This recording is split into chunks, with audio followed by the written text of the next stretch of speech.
ഹരിയും കാവ്യയും വീട്ടിലെത്തി. കുളി കഴിഞ്ഞ് അച്ഛൻ വരുന്നതിന് മുമ്പേ ബെഡ്റൂമിൽ പഠിക്കാനായിരുന്നു. ഒരാൾ ലാപ്ടോപ്പിന് മുന്നിലും മറ്റൊരാൾ കട്ടിലുമായി പുസ്തകങ്ങൾക്കിടയിൽ മുഴുകി. കാവ്യയുടെ അച്ഛൻ്റെ പേര് ശേഖരൻ എന്നാണ്. 52 വയസ്സുള്ള അദ്ദേഹം ഒരു സ്വകാര്യ കമ്പനിയിലെ അക്കൗണ്ടിംഗ് ഡിപ്പാർട്ട്മെൻറ്റിൽ സീനിയർ അക്കൗണ്ടൻ്റായി ജോലി ചെയ്യുകയാണ്. എടോ, നാളെ പുലർച്ചെ തന്നെ നമുക്ക് തൃപ്പൂണിത്തുറയിലേക്ക് പോകണം. നമ്മുടെ ഹെഡ് ക്ലർക്കിൻ്റെ മകൻ്റെ കല്യാണമാണ്. കുടുംബസമേതം വരണമെന്ന് അദ്ദേഹം പ്രത്യേകം പറഞ്ഞിട്ടുണ്ട് എന്ന് പറഞ്ഞുകൊണ്ട് ശേഖരൻ തൻ്റെ കയ്യിലിരുന്ന ബാഗ് മേശപ്പുറത്ത് വെച്ച് അവിടെയുള്ള ആ പഴയ മരക്കസാലയിലേക്ക് ചാഞ്ഞിരുന്നു.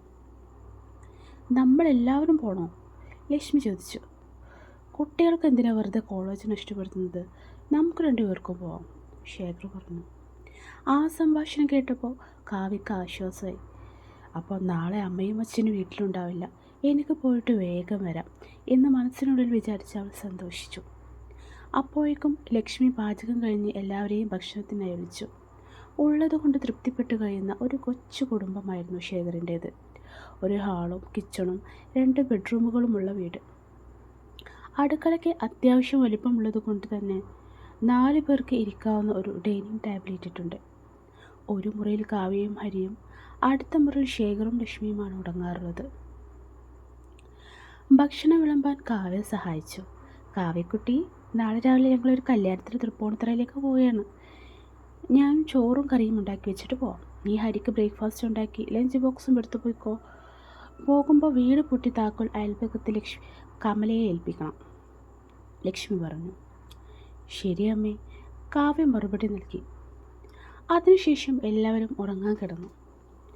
കാവ്യയുടെ ഫോൺ വൈബ്രേറ്റ് ചെയ്തപ്പോൾ അവൾ അനിയനെ നോക്കി. ക്രിക്കറ്റ് കളിച്ച് തളർന്ന അവൻ ഒന്നും അറിയാതെ ആഴത്തിലുള്ള ഉറക്കിലായിരുന്നു. അവൾ ഫോണെടുത്ത് വിവേകിൻ്റെ മെസ്സേജ് നോക്കി. ഭക്ഷണം കഴിച്ചു മുത്തേ, ഇന്ന് അമ്മ എന്ത് കറിയാണ് ഉണ്ടാക്കിയത്? കാവ്യ, എനിക്ക് ഉറക്കം വരുന്നില്ല, ഒന്ന് മെസ്സേജ് അയക്കാമോ?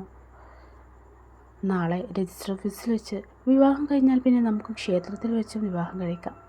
കൂട്ടുകാർ അതിനുള്ള ഏർപ്പാടുകൾ ചെയ്തിട്ടുണ്ട്, ഇനി പേടിക്കണ്ട, വിവേക് മറുപടി അയച്ചു. അപ്പോൾ നമ്മുടെ കല്യാണം 3 തവണ നടക്കുമല്ലേ? അവൾ മെസ്സേജ് അയച്ചു. പിന്നെന്താ, കാവ്യ വിവേക് വിവാഹം എന്ന് പറഞ്ഞാൽ ചുമ്മാതാണോ?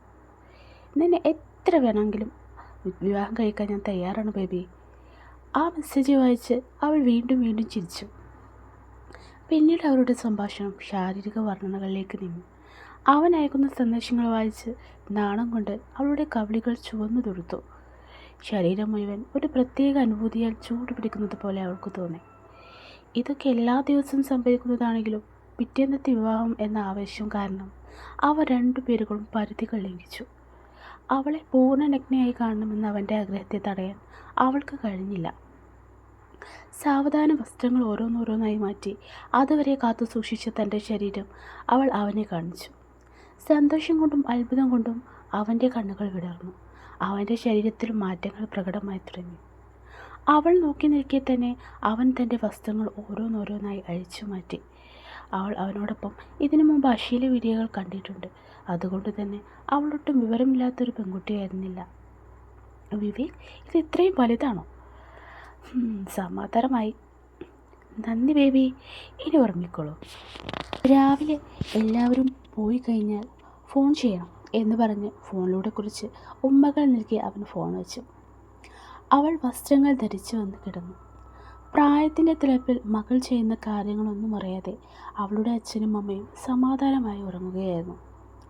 പിറ്റേന്ന് രാവിലെ എഴുന്നേറ്റ് ഭക്ഷണമുണ്ടാക്കി ടേബിളിൽ വെച്ച് യാത്ര തിരിക്കാൻ നേരത്തെ ലക്ഷ്മി മകളെ വിളിച്ചുണർത്തി തൻ്റെ സാരിയുടെ ഞെരുകൾ ശരിയാക്കി തരാൻ പറഞ്ഞു. മുടി കെട്ടിവെച്ച് കോട്ടുവായ ഇട്ടുകൊണ്ട് അവൾ അമ്മയെ സഹായിച്ചു. അമ്മേ, ഇന്ന് കോളേജ് ട്രഡീഷണൽ ഡ്രസ് ഡേ ആണ്. അവൾ തൻ്റെ മാച്ചിങ് പാവാട കൂടി എടുത്ത് കട്ടിലിൽ വെച്ചു. ഇത് അയൽപ്പക്കത്തെ കമല ചേച്ചിയോട് പറഞ്ഞ് തുന്നിക്കണം എന്ന് അമ്മ പറഞ്ഞു.